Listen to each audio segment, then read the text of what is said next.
ভুল কিন্তু মেয়ে এবং বউ দুজনেরই হয়। তফাৎ শুধু একটা জায়গায়, মেয়ের ভুলগুলো খুব সুন্দর করে লুকানো হয়, আর বউয়ের ভুলগুলো আত্মীয়স্বজনের মাঝখানে খুব হেসে, হেসে বলা হয়। আপনার শ্বশুরবাড়িতে আপনি খুবই ফেমাস একজন মানুষ। এজন্যই যে আপনার অগোচরে এখানে কিন্তু আপনাকে নিয়ে মিটিং বসে। শ্বশুরবাড়িতে যদি আপনি না থাকেন, তাহলে আপনার ভুল হবে একটাই, যে আমাদের সাথে থাকে না।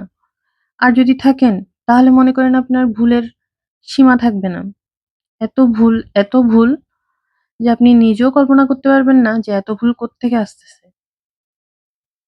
আর রইল অভিশাপ। শ্বশুরবাড়িতে যদি কারো দোষ দেখে আপনি তার উচিত জায়গাটা দেখিয়ে দেন, অথবা কাউকে যখন উচিত কথার জবাব দেন, তখন আপনার কিন্তু অভিশাপ লাগতে পারে। আর যদি আপনার ছেলে থাকে তাহলে তো কোনো কথাই নেই। অভিশাপ মাস্ট লাগবেই।